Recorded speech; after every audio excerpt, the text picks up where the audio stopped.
L'eau potable pour tous est un objectif du gouvernement ivoirien, une volonté manifeste exprimée du président Alassane Ouattara dans ses grands objectifs de la nouvelle Côte d'Ivoire engagée irrémédiablement sur le sentier, disons, la route de l'émergence, avec en point de mire le partage des richesses, disons, la redistribution des dividendes de la scène politique sociale pour le bonheur de tous les Ivoiriens, disons, de toutes les couches sociales, sans discrimination aucune. Fort instruit de cela, tous les acteurs du secteur de l'eau potable de notre pays, la Côte d'Ivoire, se sont alors donné rendez-vous à Agboville, la capitale de notre région, la région de la Niamey-Tchassa, selon son temps. Cette rencontre, qui a commencé hier, mercredi 30 mars, prendra fin jeudi 31 mars 2022, soit 2 jours de conclave, loin du train-train quotidien de la ville d'Abidjan pour la paisible et la quiétude de notre capitale régionale à Agboville, en vue d'arriver à une saine analyse, en vue d'arriver aussi sainement à des propositions pour une réelle amélioration du cadre institutionnel et des infrastructures hydrauliques dans nos villages, dans nos sous-préfectures et autres hameaux sur l'étendue du territoire national. Autant rappeler que ce choix, le bon choix, dira-t-on, du mode de gestion des points d'eau que sont les infrastructures des pompes villageoises, figure alors en bonne place à l'analyse de ces acteurs de l'eau potable en conclave ici à Agboville.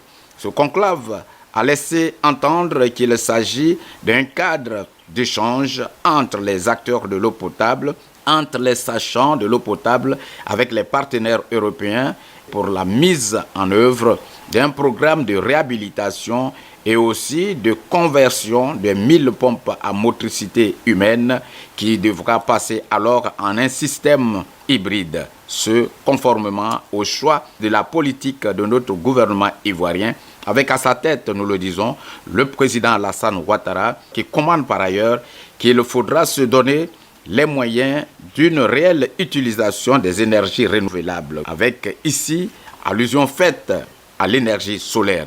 Il s'agit donc d'un passage d'une reconversion de nos 1000 pompes de l'hydraulique villageoise, hier manuelle, dite à motricité humaine, à des pompes aussi dotées de moteurs alimentés par l'énergie solaire. Et pour cela, nous le disons, des experts européens, disons français, ont été conviés à ce conclave de partage de savoir et d'expérience ici à Agboville. Le deuxième objectif de ce conclave reste tout aussi un objectif majeur parce qu'il s'agit d'arriver ici à Agboville au choix judicieux d'un mode de gestion du dispositif, disons, des infrastructures de ces points d'eau potables sur l'étendue de notre territoire national. Un choix de gestion qui devra alors garantir la durabilité et tout aussi la pérennité du service de l'eau potable, cela sur des bases bien définies et aussi bien équilibrées. En somme, il faudra rappeler que ce conclave doit permettre d'arriver à une présentation de l'état des lieux, à une présentation de l'étude de diagnostic, tout aussi à l'analyse comparative des différents modes de gestion appréciables sur le volet juridique et économique pour arriver à la validité du futur mode de gestion de nos points d'eau en milieu rural et urbain. Le préfet des régions, préfet du département d'Agboville, M. Siendou Koulibaly, qui a présidé et ouvert les assises, a rappelé aux séminaristes l'importance de ces assises pour préparer, sinon donner le coup de départ du nouvel élan du secteur d'approvisionnement en eau potable en milieu rural qu'en milieu urbain. Le protocole étant respecté, mesdames et messieurs, honorables invités, l'honneur me soit ce matin de prendre la parole au nom de Monsieur le ministre de l'Hydraulique, M. Djaba Laurent, à l'occasion de la rencontre d'échange entre les acteurs de l'eau potable sur la mise en œuvre du programme de réhabilitation et de conversion de 1000 pompes à motricité humaine en système hybride solaire et manuel en Côte d'Ivoire. Avant tout propos, qu'il me soit permis d'exprimer mes sincères remerciements à toutes les personnalités administratives et politiques, ainsi qu'à tous les invités ici présents qui ont effectué massivement le déplacement en début de leurs occupations diverses dans le chef-lieu de la région de la Namibie-Tiassa. Mesdames et messieurs, en vue de renforcer les liens d'amitié et de coopération avec l'État de Côte d'Ivoire, le gouvernement de la République française a consenti un concours financier destiné au projet de réhabilitation et de modernisation de 1000 points d'eau équipés de pompes hybrides. Dans le cadre de la mise en œuvre du projet visant l'eau pour tous, l'entreprise Berly, chargée de l'assistance à la maîtrise d'ouvrage déléguée, proposera un dispositif de gestion des points d'eau qui permettra de garantir la durabilité et la pérennité du service de l'eau potable pour les zones rurales sur des bases bien définies et équilibrées. L'atelier qui débute ce matin et qui regroupe tous les acteurs nationaux permettra de présenter les conclusions de l'état des lieux, l'étude diagnostique, l'analyse comparative d'un mode de gestion sur les volets juridiques et économiques et la validation du futur mode de gestion de l'eau. Cette rencontre d'échange est d'une importance capitale parce qu'avec les difficultés d'approvisionnement en eau potable des populations en milieu rural, le secteur de l'eau est mis en priorité par le gouvernement ivoirien. Naturellement, tout le monde le sait que l'eau est source de vie. En effet, la fourniture d'eau potable en zone rurale est assurée en général par les pompes en motricité humaine. Le parc de pompes en motricité humaine est estimé aujourd'hui à 21 000 pompes, mais ce parc est vieillissant avec un âge moyen de 30 ans. Le taux de panne de ce jour est estimé à plus de 20%. Mesdames et messieurs, cet atelier de validation des livrables de Berly, dans le cadre du projet de réhabilitation 1000 fourrages Vernet Hydro, apportera une réponse certaine à l'amélioration de la desserte en eau potable dans le milieu rural. Mesdames et messieurs, je voudrais vous exhorter à vous impliquer et vous investir davantage afin qu'au terme de cet atelier, les décisions prises soient bénéfiques à nos sœurs, à nos mères qui souffrent énormément d'un corvée d'eau avec la sécheresse de ces dernières années liée au réchauffement climatique. Vous savez que nous les hommes, on est toujours couchés et c'est nos femmes et nos sœurs qui vont toujours faire la corvée d'eau, qui nous envoient de l'eau. Et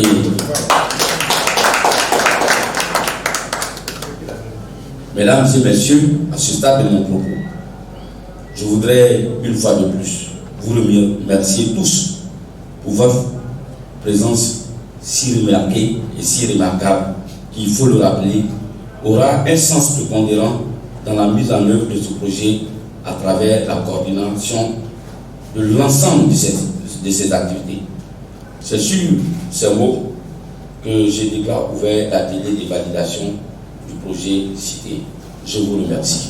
C'est tout aussi qu'il a saisi l'occasion pour instruire l'Assemblée sur le parc des pompes à motricité humaine estimé à 21 000 pompes, lesquelles 21 000 pompes sur l'étendue du territoire national qui souffrent aujourd'hui, dira-t-il, de la limite d'âge. Un parc vieillissant avec un âge moyen de 30 ans au moins, avec 20% de pannes enregistrées. Ce que je voudrais vous dire, c'est que c'est un moment énormément important pour nous. Vous savez, les pompes à motricité humaine ont beaucoup apporté à la Côte d'Ivoire. Mais il faut, comme j'ai regardé tout à l'heure, l'arsenal juridique qui va accompagner tout ça devrait pouvoir permettre, in fine, à la population de mieux se sentir. L'atelier ne devra pas avoir peur. Il faut faire des propositions. Vous savez, l'eau est une denrée rare, mais l'eau coûte cher, naturellement. Avec des dispositions modiques. Quand j'étais sous-préfet, au niveau des genoux là, où tout le monde sait que c'est une zone vraiment très difficile, nous sommes arrivés en mettant en place les comités de gestion de points d'eau. Chaque point d'eau doit avoir son comité de gestion. Parce qu'après, il faudra essayer de faire l'entretien. Qui va le faire? Donc tout ça, c'est maintenant qu'au terme de la guerre, nous devons réfléchir. Avec une somme seulement de 25 francs, nous sommes arrivés au bout de 2 ans à faire de nouveaux fourrages pour plusieurs villages. Et ça, c'est possible. C'est vrai que le solaire va nous aider, mais une fois qu'il y a des difficultés dans le solaire, si c'est le même État encore, une fois de plus, qui doit revenir, j'en suis sûr et j'en suis certain qu'il y a certaines pompes qui vont rester sans solaire. Et on va retourner à l'ancien système, à la case de départ. Donc il faut les deux. En mettant les deux en place, il faut que...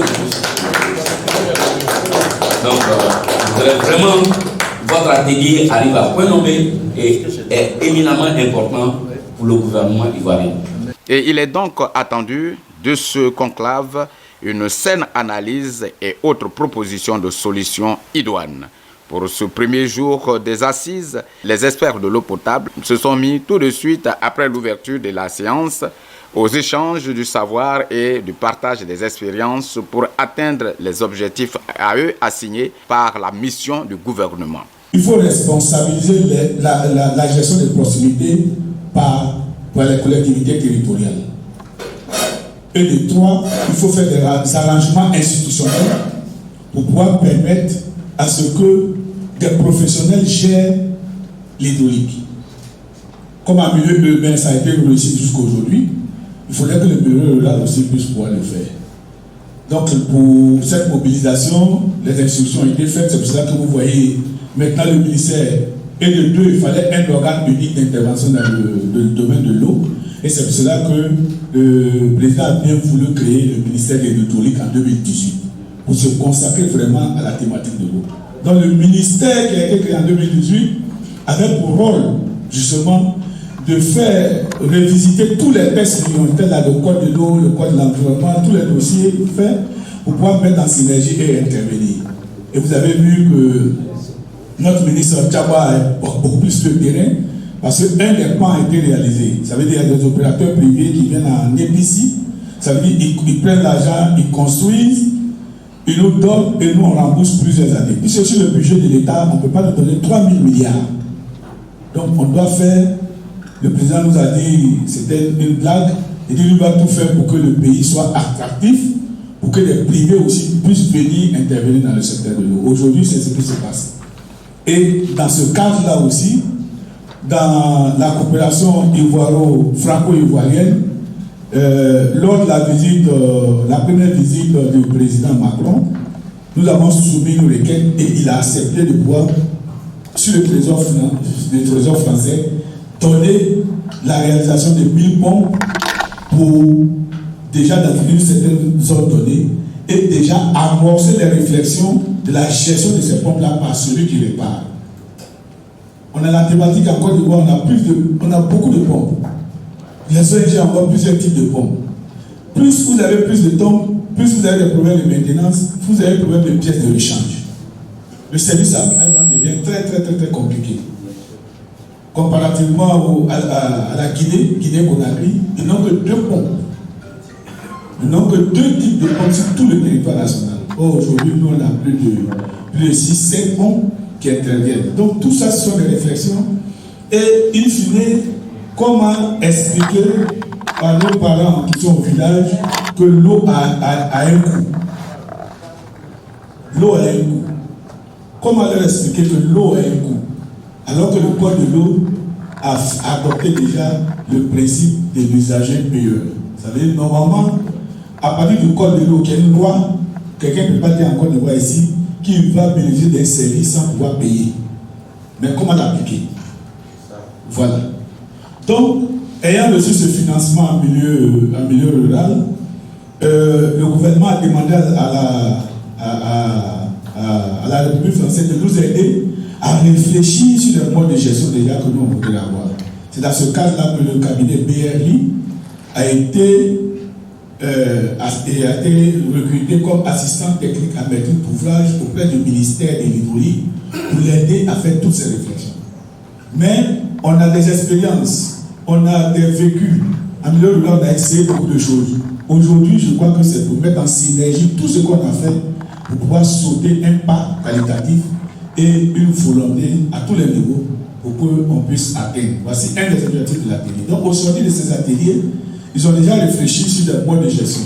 Et là, le FAM, le programme assainissement du millénaire, nous avait permis de faire un diagnostic sur tous les modes de gestion qui existaient en Côte d'Ivoire. Il y avait 4 types: des modes de gestion communautaires, des modes de gestion par un opérateur privé, ça veut dire un privé qui vient localement et gère l'ouvrage.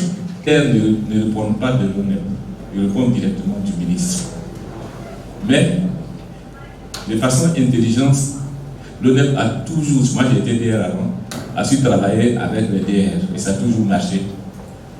Et il faut aussi, il y a quelque chose qu'on peut toujours améliorer. C'est pour ça qu'on voudrait que tous les acteurs qui sont ici puissent prendre la parole pour exprimer les points de blocage, les points d'inquiétude pour que nous puissions réussir. Ce sont les hommes qui font la loi, c'est les hommes qui défendent la loi. Et un acteur majeur du secteur, c'est lui le garant du service public de l'eau potable sur l'ensemble du territoire. Donc dans chaque système, même si on confie l'exploitation à un opérateur privé, où on implique les collectivités locales, où on crée une agence spécialisée, il n'en demeure pas moins que l'État reste impliqué. C'est pas en déléguant le service à un tiers que l'État peut se laver les mains du problème, avec de l'eau propre, et se désengager du secteur. L'État, effectivement, je ne vais peut-être pas rappeler en présentant vraiment très succinctement les expériences, mais dans les expériences internationales, mais dans le rapport, on a vu plusieurs schémas qui montrent les relations entre les différents acteurs, et c'est vrai que l'État est toujours impliqué. Donc oui, sur les aspects liés à l'évolution, lorsque l'on délègue la gestion d'un service à un opérateur, on le fait sur une durée limitée. Même si quelquefois, par des renouvellements, des prolongations, etc.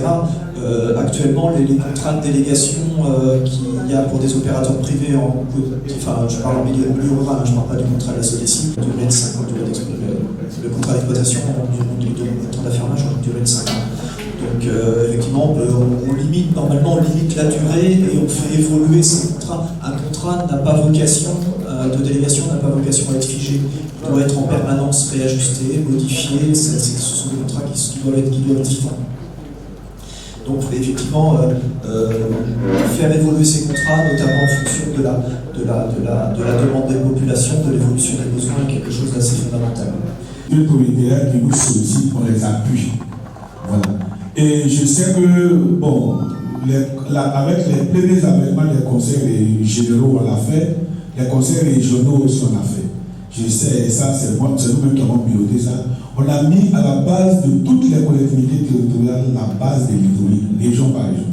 Le nombre de pompes, les comités de gestion, ce qui est fonctionnel. Mais en Côte d'Ivoire, on a un problème d'archivage, si bien que quand il y a un changement au niveau de la collectivité territoriale, les données aussi disparaissent et il n'y a pas de passation de services. Ça, c'est le problème qu'on a un peu avec les collectivités territoriales. Et de deux, il y a les collectivités territoriales aussi qui font des ouvrages hydrauliques qui ne sont pas conformes et qui viennent après saisir le ministère lui-même pour acheter. Par exemple, à Zelula, ils ont construit un château, ils ont payé l'entreprise, c'est maintenant qu'ils veulent faire le forage et puis faire les extensions.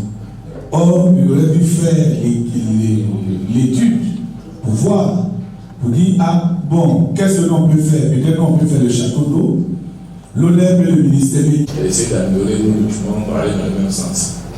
Parce que l'objectif de notre pays, c'est d'aller jusqu'à la professionnalisation, de faire en sorte que chaque communauté puisse avoir l'eau au bout du robinet dans 10-15 ans ou plus. Quand j'ai écouté le discours de M. Etienne, j'ai compris qu'il y a parcouru plusieurs pays. Il y a le Burkina, le Sénégal, et puis le Niger. C'est vrai, il a énuméré en citant plusieurs exemples, mais à la différence des autres pays particulièrement, au Burkina, il y a ce qu'on appelle la GIC. Au Burkina, il y a ce qu'on appelle les gestions communautaires parrainées par une structure dotée de moyens et juridiques de bureau pour gérer le milieu rural. En Côte d'Ivoire, on n'a pas ça. En Côte d'Ivoire, on n'a pas la GIC. Quand tu prends le Sénégal, il y a la GIC. Quand on prend le Niger prend les deux volets. Il y a le volet communautaire et puis il y a le volet DSP. Et il y a le volet État. Quand on regarde, on sent que le Niger est en train d'évoluer, comme l'a fait le Bénin, à la création d'une agence en milieu rural. Ce n'est pas la même chose comme la Côte d'Ivoire. Tout cela a rassemblé n'enlève en rien le soutien de l'État dans la gestion de l'homme en milieu rural. On parle du Burkina. Les directeurs régionaux du Burkina sont dépendants dans tous ces pays-là de 30-40%. Ça veut dire que ça ne marche pas comme on le veut dans tous les autres pays. Et je vous n'avez pas cité le Bénin. Le Bénin, l'exemple que nous maîtrisons un peu plus, avec que nous avons beaucoup plus changé. Ils sont arrivés au fait qu'ils n'imposent rien à personne.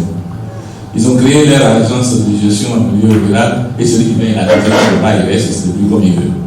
Décret présidentiel, point barre. En Côte d'Ivoire, l'eau potable n'est pas à vendre, tels sont les propos du président de la République, ici rapportés. Certes, mais il convient de dire que l'eau potable, selon ses experts, dans son traitement et dans sa distribution dans les ménages a un coût.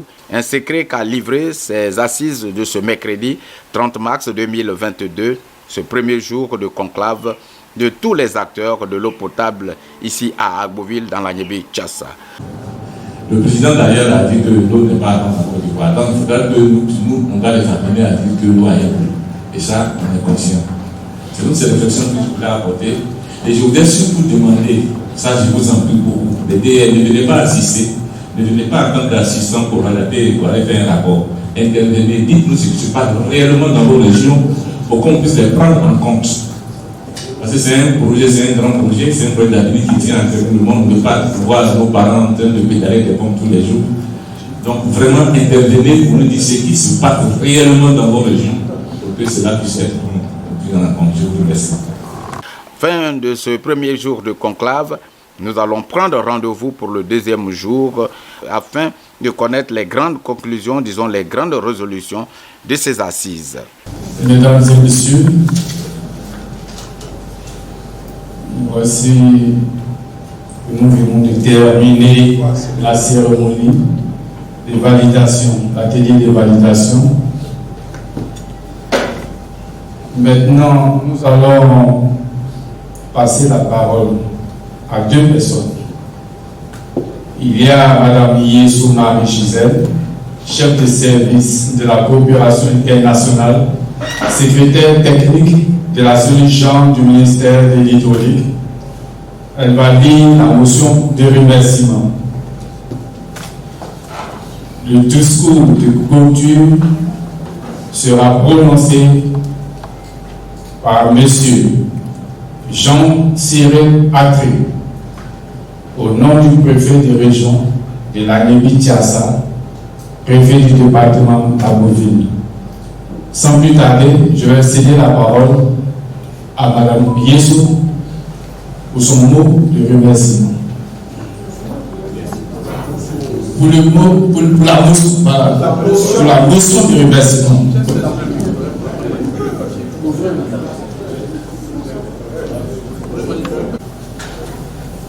Motion de remerciement. Monsieur le préfet de région de la Niébi-Tchassa,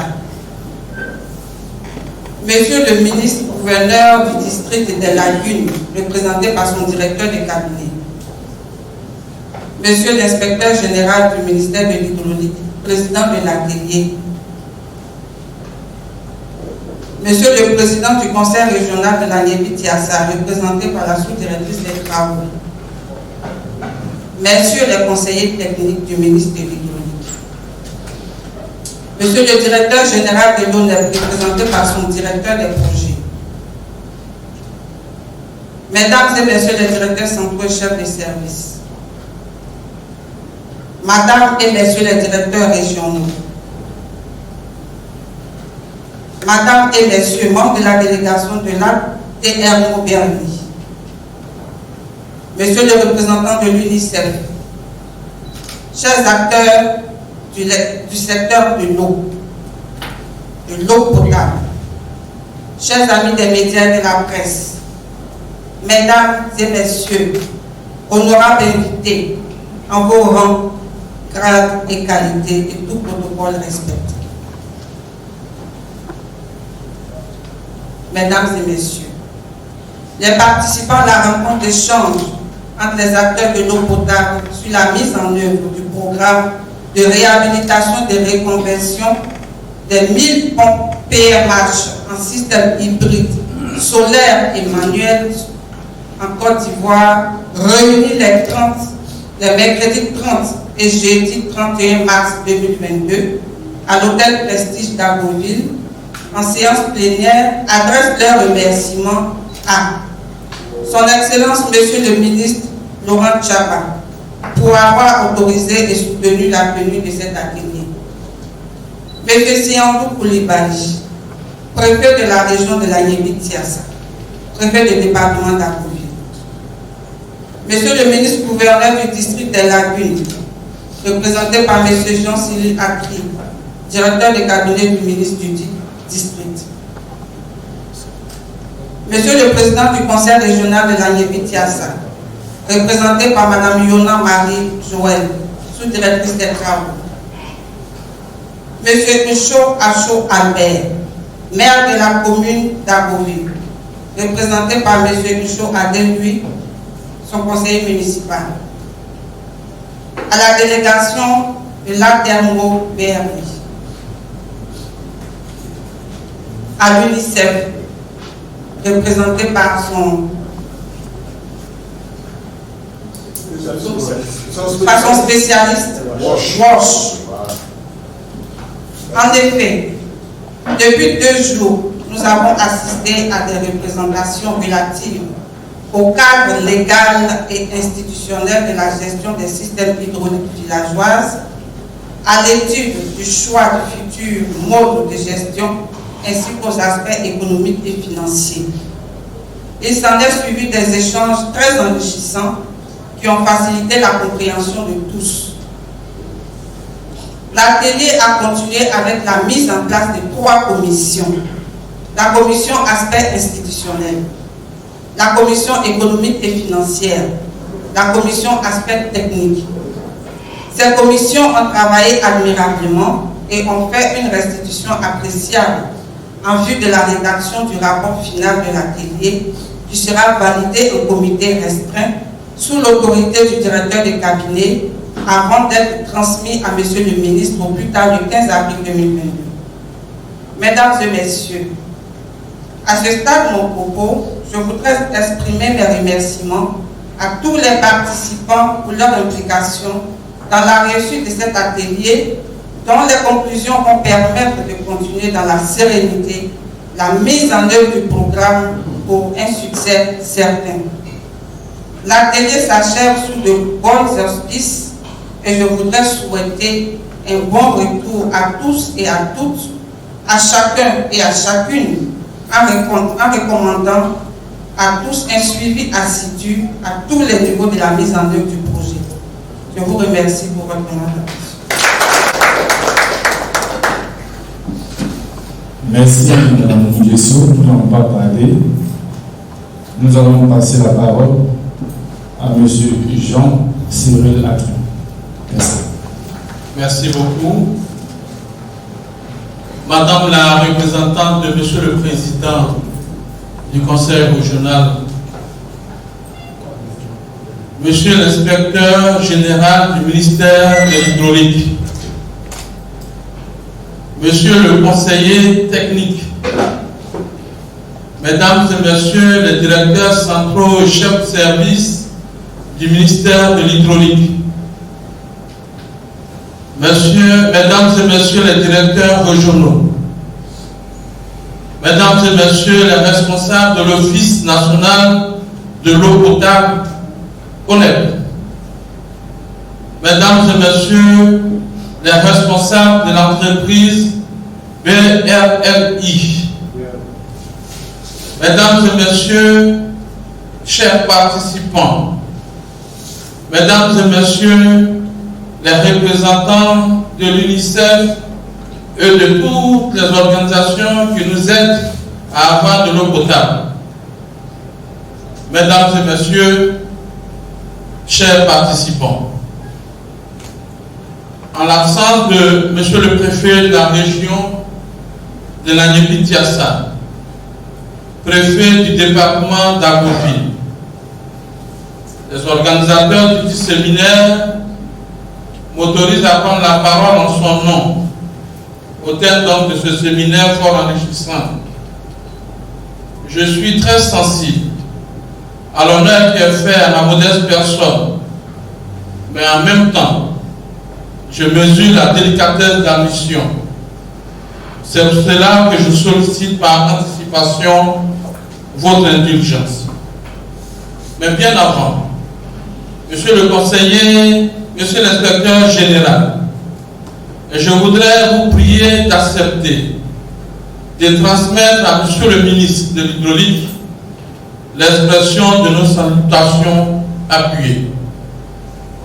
En effet, nous sommes donc au terme de notre séminaire sur le thème Programme de réhabilitation et de reconversion de 1000 points d'eau avec pompes solaires et dispositifs de gestion. C'était un séminaire riche en enseignements.